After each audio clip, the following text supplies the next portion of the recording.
Now, this week, as everyone knows, this week the United States has suffered through some of the worst wildfire air pollution in the entire history of our country. North of the border, over 400 wildfires continue blazing across Quebec and many parts of eastern Canada. And winds are sending smoke and toxic air across the border and into our cities, into our communities, into our lungs. To walk through New York City yesterday was to walk on another planet. The orange fog of wildfire smoke left our city unrecognizable. Sadly, New York City had the worst air quality of any major city in the world yesterday, even more than such cities as Delhi or Jakarta, which always rate at the top of the worst air quality. And even as New York City had the worst air quality, and the pollution was even worse for upstate New York, from Bayside to Brooklyn, from Buffalo to Binghamton, my home state looked like the scene of a scary movie. Across the Northeast, schools canceled outdoor activities and after-school programs. The Yankees, the Phillies, the New York Liberty all postponed their games. People as far west as Indianapolis and as far south as South Carolina have been impacted. I urge all people here in Washington and across the United States to listen to local health officials and take every precaution to stay safe. Mr. President, the climate crisis is real and it is here to stay. We must take action against the climate crisis, both short-term and long-term. Short-term. This morning, I am calling on Secretary Tom Vilsack to double the number of Forest Service personnel deployed to fight these fires in Canada. I am calling on the Secretary of Agriculture to double the number of personnel to mitigate the risk in the air for millions of Americans. I am sending a letter to him asking to double the Forest Service personnel, and I ask unanimous consent that this letter be entered in the record. Without objection.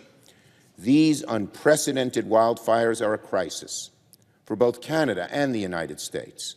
So both nations must respond speedily and forcefully to contain the blazes.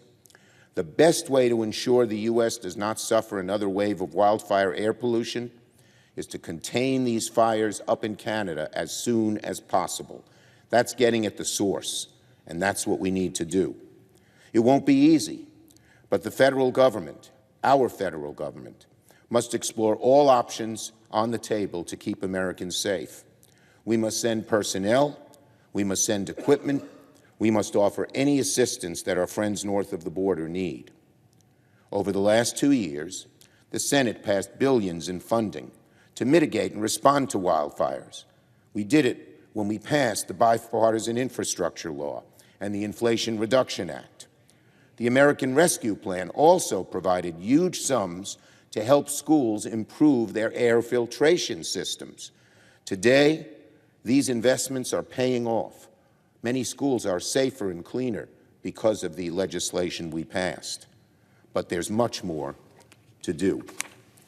On the long term, Mr. President, there is little doubt that climate change has exacerbated both the depth and breadth of these fires in Canada.